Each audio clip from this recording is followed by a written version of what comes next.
விஜயண்ணா, உங்கள் வேலூர் பரப்புரை பார்த்து அதில் எதுவும் இல்லைன்ற ஆதங்கத்தில் ஒரு வீடியோ ஒன்று போட்டேன்.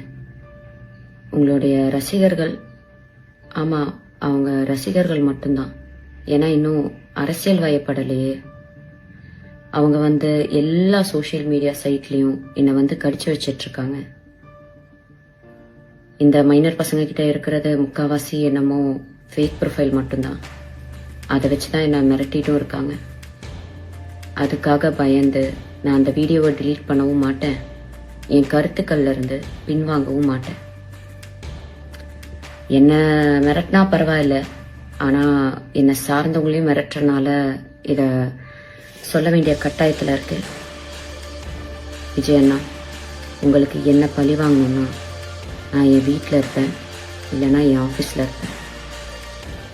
என்ன வேணாலும் பண்ணுங்க, ஆனால் அவங்கள விட்டுருங்க. ஓ, நீங்கள் பணியூரை விட்டு வெளியே வர மாட்டீங்கல்ல? நான் இன்னும் உயிரோடு தான் இருக்கேன்.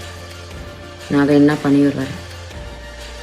என்னை திட்டின மாதிரி தான், மக்களை திட்டின மாதிரிலாம் யாரையும் உள்ளே இழுத்து போட மாட்டேன். ஒரு பெண்ணுக்கு சோஷியல் மீடியாவில் முக்கியமாக எவ்வளோ மரியாதையும் எவ்வளோ மதிப்பும் எவ்வளோ பாதுகாப்பும் உங்கள் ரசிகர்கள் மத்தியில் இருக்குன்றத அந்த வீடியோ கீழே இருக்க கமெண்ட் செக்ஷனை டைம் இருந்தால் படிச்சு பாருங்க. நன்றி அண்ணா.